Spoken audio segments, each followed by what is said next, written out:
दरवाजे पर दस्तक हुई तो मैं उठा। देखा तो हिना कमरे में नहीं थी। हिना, कहाँ हो तुम? मगर वो वाकई कमरे में मौजूद नहीं थी। आखिरकार मैं खुद दरवाजे पर गया तो देखा कि शब्बीर खड़ा था, जो मेरा पड़ोसी है। अरे शब्बीर, खैर तो है? इस वक्त उसके चेहरे पर घबराहट, पसीना और सांस चढ़ी हुई थी। क्या हुआ है? कोई इमरजेंसी हो गई? अरे नहीं फरहान भाई, तुम्हें एक राज बताना है जो शायद तुम्हें मालूम नहीं। तुम्हारी बीवी कहाँ है? पता नहीं, शायद वॉशरूम में हो। अरे नहीं, यही तो राज है जो तुम्हें नहीं मालूम। तुम्हारी बीवी पुराने खंडहरों के पास जो कब्रिस्तान है वहां जा रही थी, लाल साड़ी पहनकर। अरे हाँ, लाल साड़ी तो मैंने उसे अभी कुछ दिन पहले ला कर दी थी, लेकिन वो वहां क्या कर रही है? भाई, मैं हर रात 12 बजे काम से वापस आता हूँ, ये रोज का मामूल है, और वो हर रोज वहां जाती है। तुम्हें मालूम है वो वहां क्या करती है? कहां जाती है? और आखिर ये क्या राज है जो मुझे मालूम नहीं? जैसे ही रात हुई मैं मौका की तलाश में था कि जब वो निकले तो मैं उसके पीछे जा सकूं। ये बात मैंने शब्बीर को भी नहीं बताई थी, क्योंकि उसने मुझे सख्ती से मना किया था। ना जाने क्या राज था। क्या शब्बीर सच कह रहा था? क्या वाकई मेरी बीवी कब्रिस्तान जाती थी, वो भी रात के 12 बजे? लेकिन जैसे ही मैंने उसका पीछा किया, वो मंजर देखा जिसका मैं कभी गुमान भी नहीं कर सकता था। मेरे पैरों तले जमीन निकल गई, मेरा दिल बंद होने लगा। आप भी अपने होशो हवास पर काबू नहीं रख पाएंगे। ये मेरी एक सच्ची दास्तान है। मैं पाकिस्तान के शहर गुजरात का रहायशी हूँ। मेरा नाम फरहान है। मेरी ये दर्दनाक कहानी सुनकर आपके रोंगटे खड़े हो जाएंगे। बात है 2018 की, जब मेरी उम्र 22 साल थी। गर्मियों का मौसम था। गांव की तंग गलियों में दोपहर के वक्त सन्नाटा छाया रहता है। सब लोग अपने घरों में होते हैं।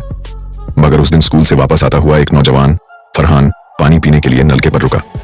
वो पसीने में शराबोर था। जैसे ही उसने झुककर पानी पिया, अचानक एक नरम सी आवाज कानों में पड़ी, भाईजान जरा हट जाइए, बाल्टी भरनी है। फरहान ने सर उठाया। उसके सामने एक लड़की खड़ी थी।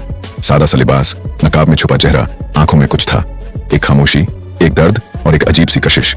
उसी दिन से फरहान का रास्ता बदल गया। वो रोज स्कूल से वापसी पर उसी नलके के पास रुकता। वो लड़की भी अक्सर वहीं नजर आती, अपनी बाल्टी लिए चुपचाप पानी भरती और चली जाती। कुछ हफ्ते गुजरे। फिर एक दिन फरहान ने दुकान वाले से पूछा, ये लड़की कौन है? दुकानदार बोला, है माँ, सिलाई करती है। बहुत गरीब लोग हैं, मगर लड़की बड़ी नेक और शर्मीली है। मोहब्बत खामोशी में पनपने लगी। फरहान ने कई दिन सोचा, आखिर माँ से बात की। माँ ने पहले हैरानी से देखा, फिर कहा, गरीब है, मगर अगर नेक है तो किस्मत बदल सकती है। चंद हफ्ते बाद फरहान और हिना का निकाह हो गया। कुछ लोगों ने कहा, फरहान जैसा पढ़ा लिखा लड़का और ये गरीब लड़की। मगर फरहान मुतमिन था। उसके चेहरे पर एक अजीब सी रोशनी थी, जैसे कुछ मुकम्मल हो गया हो। मगर वो नहीं जानता था कि यह मुकम्मल होने वाली चीज दरअसल उसकी जिंदगी का आगाज नहीं, एक अनदेखे राज की शुरुआत थी। शादी के बाद फरहान और हिना की जिंदगी सादगी मगर खुशी से भर गई। वो दोनों शहर के किनारे एक छोटे से किराए के मकान में रहने लगे। फरहान स्कूल में पढ़ाता और शाम को वापस आकर कभी चाय खुद बनाता, कभी हिना से जिद करता। हिना बहुत नरम मिजाज थी। जब मुस्कुराती तो लगता जैसे रोशनी सी बिखर जाती हो। एक दिन फरहान ने कहा, हिना, तुम्हें कहीं बाहर ले चलूं? जंगल के उस पार एक छोटा सा झील है, वहां कोई नहीं होता। हम दोनों कुछ वक्त अकेले गुजारेंगे। हिना ने शर्माते हुए कहा, ठीक है, मगर रास्ता तो लंबा होगा। फरहान हंसा, लंबा होगा मगर हम साथ होंगे ना। एक पुराने दरख्तों से घिरे रास्ते पर फरहान और हिना पैदल चल रहे थे।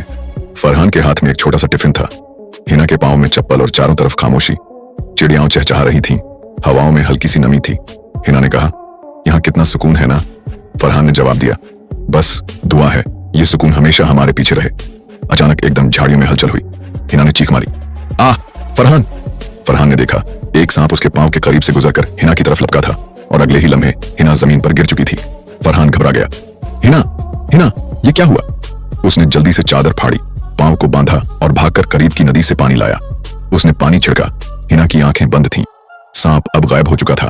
फरहान रो रहा था, गिड़गिड़ा रहा था, या अल्लाह मेरी बीवी को बचा ले, मैं कुछ नहीं हूं तेरे बगैर। फिर जैसे एक हवा चली और हिना की आंखें खुल गईं। फरहान ने उसे गले लगा लिया, तुम ठीक हो? तुम्हें कुछ हुआ तो नहीं? हिना ने आहिस्ता से सर हिलाया, हाँ मैं ठीक हूं। फरहान ने अल्लाह का शुक्र अदा किया और दोनों वहां से चले गए। उस दिन से हिना की तबीयत कुछ अजीब अजीब सी रहने लगी थी। पहले वो इतना मुस्कुराती नहीं थी, लेकिन उस दिन के बाद वो मेरे साथ काफी अच्छा सलूक करने लगी थी। वो मेरी पसंद का खाना बनाती, मेरी हर ख्वाहिश का ख्याल रखती। मगर मेरे घर में बच्चे की किलकारी नहीं गूंजी थी। एक दिन मैं परेशानी से घर आया तो हिना पूछने लगी, क्या हुआ है? मैंने अपने दिल का हाल उससे बता दिया। मैं इस वजह से परेशान हूं। देखो, हमारी शादी को 3 साल होने वाले हैं, लेकिन अभी तक हमारे घर में बच्चे की कोई किलकारी नहीं गूंजी, जिस वजह से मैं बहुत मुरझा चुका हूं। काफी दिनों से तुम्हें कहना चाह रहा था, लेकिन हिम्मत नहीं हो रही थी। मेरे मुंह से निकला तो जैसे उसकी रंगत पीली जर्द हो गई हो। उसका जिस्म कांपने लगा और वो दहल गई। मैं बेचैन हो गया। क्या हुआ है? वो कहने लगी, मैं शर्मिंदा हूं, मैं कुछ नहीं कर सकती, इसमें मेरी क्या गलती है? अगर तुम्हें दूसरी शादी करनी है तो कर लो, मुझे कोई एतराज नहीं। ये अल्फाज तीर की तरह मेरे दिल पर लग रहे थे। मैंने कहा, नहीं, मैंने ऐसी कोई बात नहीं की जैसी तुमने समझी। अरे नहीं, मैं सच में कह रही हूं, तुम दूसरी शादी करना चाहते हो तो कर लो, मुझे खुशी ही होगी। लेकिन नहीं, मैं उससे मोहब्बत करता था। यही मेरी सबसे बड़ी गलती थी। मैंने फैसला किया कि मैं एक जानने वाले हकीम के पास अपनी बीवी को ले जाऊंगा। उनका काफी नाम था, जिस वजह से मैंने और हिना ने तय किया कि हम वहां जाएंगे।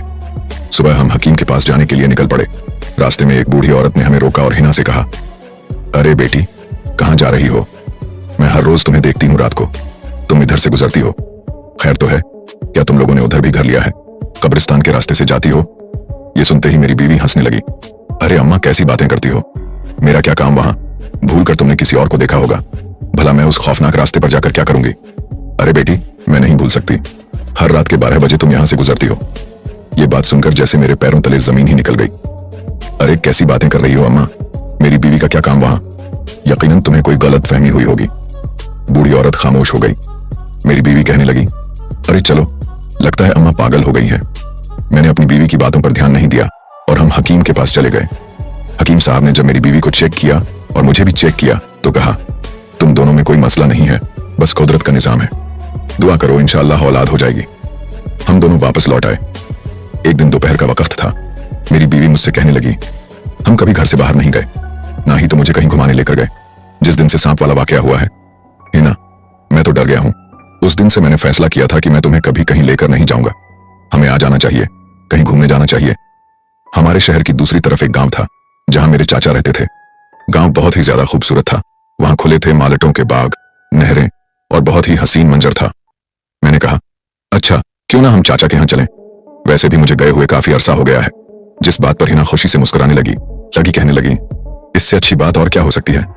मैंने कहा, तुम सामान पैक करो, हम सुबह रवाना हो जाएंगे। सफर लंबा है, इसलिए सुबह सुबह ही निकल जाएंगे। खुशी खुशी मेरी बीवी सामान पैक करने लगी। रात को हम खुशी से खाना खाकर सो गए। सुबह मैंने टैक्सी वाले को फोन किया। वो हमारे दरवाजे पर आया और हम दोनों मियाँ बीवी वहां से गांव की तरफ रवाना हुए। सफर लंबा था और कुछ दूर आगे जाने के बाद कच्चा रास्ता शुरू हो चुका था, जिस वजह से टैक्सी आहिस्ता आहिस्ता चल रही थी। अभी हमें और कितना दूर जाना है? मैंने टैक्सी वाले से पूछा। अरे साहब, वो नया रास्ता बन रहा है, ये पुराना रास्ता है, यहाँ से लोग इतना गुजरते नहीं हैं, लेकिन हम मजबूर हैं, हमें इसी रास्ते से जाना होगा, वहां से गाड़ी का जाना मुश्किल है। वो रास्ता अजीब था, कच्चा रास्ता, और रास्ते के आसपास झाड़ियां ही झाड़ियां थीं, जैसे कि हम किसी गहरे काले से जंगल में पहुंचते जा रहे हों। ऐसा लग रहा था कि वो जंगल हमें अपने अंदर समा रहा है। शाम हो चुकी थी। मुझे डर लग रहा था। मेरे चेहरे पर डर वाज़ेह नजर आ रहा था और मुझे यह भी लग रहा था कि टैक्सी ड्राइवर भी खौफजदा हो रहा था। हिना मेरी तरफ देखकर कहती है, क्या हुआ, तुम तो इतना डर गए हो? खैर तो है? टैक्सी ड्राइवर कहने लगा, अरे बहन, इनका डरना अपनी जगह सही है। वैसे भी मुझे इस रास्ते के बारे में थोड़ा बहुत मालूम हुआ है। ये जंगल से गुजरता है और रास्ता अच्छा नहीं है, लेकिन अब हमें यहीं से गुजरना होगा। जिस बात पर हिना कहने लगी, अरे तुम दोनों को डरने की जरूरत नहीं, इसमें डर कैसा? फिर खामोशी से सफर शुरू हो जाता है। देखते ही देखते 7 बज जाते हैं। सूरज बिल्कुल गायब हो चुका था। रात ने अपना असर छोड़ना शुरू कर दिया था। हम एक सुनसान और वीरान कच्चे रास्ते पर आ चुके थे। हमारी गाड़ी आहिस्ता आहिस्ता चल रही थी। मेरा दिल डर रहा था। चाचा का बार बार फोन आ रहा था, अब तक तुम लोग आए क्यों नहीं? जान, रास्ता खराब था, इसीलिए हम पुराने रास्ते से आ रहे हैं। चाचा ने जो बात की उसने मेरे रोंगटे खड़े कर दिए। अरे बेटा, उस रास्ते से क्यों आ रहे हो? तुम लोगों को इतनी भी जल्दी क्या थी? सुबह आ जाते। वो रास्ता अच्छा नहीं है, लेकिन चलो खैर, दुआ पढ़ते आना। टैक्सी ड्राइवर ने कहा, भाई साहब, मैं तो आपके गांव ही रात गुजारूंगा, सुबह ही आऊंगा। अभी हम दोनों आपस में बातें कर ही रहे थे कि अचानक एकदम से उसने ब्रेक लगाई। हिना ने चीख कर कहा, अरे भाई रुक जाओ, लगता है शादी है किसी की। उसी वक्त गाड़ी रोक दी। सामने अजीब सी मंजर था, जिसे देखकर हम सबके पैरों तले जमीन निकल गई। मेरी बीवी भी डर गई। अरे फरहान, ये क्या है? दियों की कतार जलती हुई हमारी गाड़ी के इर्द गिर्द आ रही है। टैक्सी ड्राइवर कहने लगा, आयतुल कुर्सी पढ़ लीजिए, ये कोई दियों की कतार नहीं, ये जिन्हों की बारात है। यकीनन हम गलत रास्ते पर आ गए हैं, हमें आगे नहीं जाना चाहिए। इतना आगे आ चुके थे, सफर कुछ देर का ही रह गया था, अब हम पीछे कैसे जा सकते थे? क्यों परेशान मत हो, आयतुल कुर्सी पढ़िए, जरा मैं चलकर देखती हूं। अरे कैसी बातें कर रही हो, पागल हो गई हो क्या? तुम बाहर मत निकलो। उसने मेरी एक नहीं सुनी और बाहर निकल गई। उसका बाहर निकलना था और दियों की कतार गायब हो जानी थी। फौरन वो वापस आ गई और कहने लगी, देखो तुम लोग ऐसे ही डर गए थे, मैंने दुआ पढ़ी और वो गायब हो गई। हमने सुकून का सांस लिया और दोबारा गाड़ी स्टार्ट करके अपना सफर शुरू किया। आखिरकार हम गांव पहुंच चुके थे।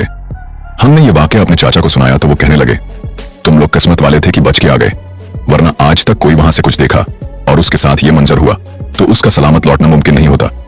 इस बात ने हमें और डरा दिया। गांव बहुत खूबसूरत था। मेरी बीवी और मैं बहुत खुश थे। हम तकरीबन 15 दिन वहां रहे। 15 दिन के बाद मेरी बीवी कहने लगी, आप मुझे इधर मजीद नहीं रहना, मैं बोर हो चुकी हूं, मुझे घर जाना है। जिस बात पर हम फौरन ही घर आ जाते हैं। ये वो दिन शुरू होने वाले थे जिनका मैं कभी गुमान नहीं कर सकता था। एक रात जिसने मेरी जिंदगी बदल दी। उस रात में वो हुआ जिसका मैंने कभी सोचा भी नहीं था। रात के 12 बज चुके थे। दरवाजे पर दस्तक हुई। शब्बीर दरवाजे पर मौजूद था, लेकिन हिना अपने कमरे में नहीं थी। मैंने दरवाजा खोला तो शब्बीर खड़ा था। शब्बीर को इस तरह अपने दरवाजे पर रात के 12 बजे देखकर मैं एकदम से परेशान हुआ। क्या हुआ है? खैरियत तो है शब्बीर? आधी रात को शब्बीर कहने लगा, बस मैं तुम्हें एक जरूरी खबर देने आया हूं। तुम्हारी बीवी घर में नहीं होगी, मुझे यकीन है। अरे नहीं, वो तो घर में ही है। उसने कहा, जाना है आधी रात को? अरे जरा देखो। मैंने पूरे घर में देखा, लेकिन शब्बीर की बात सच थी, वो घर में नहीं थी। कहां जा सकती थी? आज से पहले मैंने कभी ऐसा नहीं देखा था। शब्बीर ने कहा, यह आज नहीं, हर रात होता है, तुम बेखबर हो। मैं कहने लगा, कैसी बातें कर रहे हो? क्या कहना चाहते हो? कहां गई होगी वो? अरे, उसने धीमे से जबान से कुछ अल्फाज निकाले जिन्होंने मेरे रोंगटे खड़े कर दिए। अरे फरहान, मैं तुम्हें पहले ही बताना चाहता था, लेकिन मैं पहले तस्दीक कर रहा था कि क्या वाकई वो तुम्हारी बीवी है। अरे भाई बताओ, क्यों इस तरह मुझे परेशान कर रहे हो? शब्बीर के मुंह से निकले हुए अल्फाज मेरे दिल की धड़कन को बंद कर रहे थे। अरे, तुम्हारी बीवी हर रात लाल साड़ी पहनकर उस पुराने कब्रिस्तान के रास्ते में जाती है, और न जाने वो कहां जाती होगी, क्योंकि आगे तो सिर्फ कब्रिस्तान है और तुम जानते हो कि वो कब्रिस्तान बहुत ज्यादा भयानक है। शाम के बाद वहां कोई नहीं जाता, लेकिन रात के 12 बजे मुझे तो यकीन ही नहीं हो रहा। क्या राजा है? अरे भाई, तुम कैसी बातें कर रहे हो? ऐसा कैसे हो सकता है? मेरी बीवी ऐसे कैसे जा सकती है 12 बजे वहां पर? अरे भाई, मैं तुम्हें कल अपनी आंखों से दिखाऊंगा, फिर तुम्हें यकीन आएगा। लेकिन आज तुमने अपनी बीवी से कोई ऐसी वैसी बात नहीं करनी, क्योंकि हमें राज मालूम करना है। शब्बीर और मैंने फैसला किया कि हम कल रात को हिना पर नजर रखेंगे। मुझे तो नींद नहीं आई। 12 से 1 हो चुका था, लेकिन अभी तक वो वापस नहीं आई थी। मुझे ये परेशानी खाई जा रही थी कि मुझे कभी इस वक्त के दौरान जाग भी नहीं आई। ऐसा कैसे हो सकता है? न जाने वो कब से जा रही होगी वहां, और क्या करती होगी, क्यों जाती होगी। मेरे दिमाग में तरह तरह के अजीब अजीब ख्याल आ रहे थे कि अचानक कमरे का दरवाजा खुला और वो अंदर आई। उसी दौरान मैंने आंखें बंद कर लीं, जैसे कि उसे पता न चले कि मैं जाग रहा हूं। वो आई और सीधा बाथरूम में चली गई। इस दौरान मैं हल्की सी आंखें खोलकर उसे देख रहा था। नहाकर आकर बिस्तर पर सो गई। उस रात मुझे उससे नफरत हो रही थी। मेरे दिल में तरह तरह के अजीब अजीब ख्याल आ रहे थे कि मैंने हमेशा उस पर भरोसा किया, लेकिन उसने मुझे धोखा दिया। लेकिन शब्बीर की वो बात मुझे याद आती है, उससे कोई ऐसी वैसी बात मत करना, उसे शक नहीं होना चाहिए। मैंने वैसा ही जाहिर किया। लेकिन आज दूसरी रात थी। मंसूबे के मुताबिक जब रात हुई तो रोज की तरह वो मुझे दूध देती थी, तो आज मैंने वो दूध नहीं पिया, बल्कि उसे छुपा दिया, क्योंकि मैं जान चुका था कि यकीनन उस दूध में कोई ऐसी चीज मिलाई जाती है जिससे मुझे गहरी नींद आ जाती है। 12 बज चुके थे। इस दौरान मैं जाग रहा था, लेकिन मेरी बीवी इस बात से वाकिफ नहीं थी। वो तैयार होती है, बनाव सिंगार करती है, लाल साड़ी पहनती है, गहरी सुर्खी लगाती है। ऐसा लग रहा था कि किसी शादी पर जा रही हो। ये एक रात नहीं, बल्कि हर रात ही ऐसा होता है। वो घर से चली गई। उसके जाने के फौरन बाद शब्बीर और मैंने उसका पीछा करना शुरू कर दिया। हम अपने शहर से बाहर आ चुके थे। अचानक उसने मुझे कहा, वो देखो, वो उसी रास्ते पर जाने लगी है। वो धीरे धीरे कदम रख रही थी, गुनगुनाती हुई जा रही थी। आज से पहले मैंने उसे कभी गुनगुनाते नहीं सुना था। आज जैसे वो मेरी बीवी थी ही नहीं, कोई अजनबी जिसको मैं कभी समझ नहीं पाया। शब्बीर कहने लगा, देखा तुमने, कहता था ना तुमको। वो उसी रास्ते पर जाने लगी जिस बात का मुझे डर था। पुराने कब्रिस्तान के रास्ते पर उसने अपने कदमों को फेर दिया। कुत्ते भौंक रहे थे, लेकिन जैसे ही वो उस रास्ते से गुजरी तो कुत्तों का भौंकना बंद हो गया। शब्बीर और मैं डरते हुए, कांपते जिस्म के साथ उसके पीछे पीछे जा रहे थे, क्योंकि मेरे दिमाग में तो अजीब ही ख्याल थे कि कहीं ये मुझसे बेवफाई करके किसी से मिलने जाती है। लेकिन वो एक ऐसी जगह थी जहां पर किसी का मिलना तो नामुमकिन ही था। अब मुझे और ख्याल आने लगे कि आखिर वो उस सुनसान जगह पर क्या करेगी। मैंने शब्बीर से कहा, नहीं शब्बीर, हम आगे नहीं जाएंगे, न जाने आगे क्या होगा। बहुत ही भयानक रास्ता है, और तुम्हें उस कब्रिस्तान का तो पता ही है ना कि बहुत भयानक है। शब्बीर कहने लगा, कैसी बातें करते हो? क्या हम वो राज न जाने? मैंने कहा, अरे भाई, राज तो जानना जरूरी है, लेकिन जान कभी तो खतरे में है। शब्बीर कहने लगा, कैसी बातें करते हो, तुम्हारी बीवी को कुछ नहीं होता तो हमें क्या होगा। लेकिन इस दौरान मेरे दिल की धड़कन रुक रही थी। मैं सर पकड़कर उसी जगह पर बैठ गया। दो कुत्ते जो उसी रास्ते पर खड़े हमें भौंक रहे थे। हमने हिम्मत की, थोड़ा और पास गए, लेकिन कुत्ते हमारे पीछे लग गए। हम भागते हुए घर आए, बड़ी मुश्किल से बच बचाकर। मैंने जल्दी से शब्बीर से कहा, शब्बीर, क्या पता कि वो आ जाए, ऐसा करो तुम चले जाओ, हम कल फिर करेंगे ऐसा काम। शब्बीर बेचारा चला गया, लेकिन मुझे नींद नहीं आई। मेरे सर में दर्द हो रही थी। क्या होगा वहां, क्या करती होगी, ये किससे मिलती होगी। मुझे अब तजस्सुस बढ़ता जा रहा था कि आखिर क्या राज होगा जो हमेशा ये मुझसे छुपा देती है। मैं बिस्तर पर आकर लेट गया, लेकिन दिल में खौफ था। आंखें बंद थीं, लेकिन दिमाग जाग रहा था। अजीब सोचें आ रही थीं। दिल कर रहा था कि आज जब ये आएगी तो मैं इससे पूछूंगा, कहां जाती हो तुम। लेकिन शब्बीर की बातें मुझे याद आती हैं। बड़ी मुश्किल से मुझे नींद आ गई।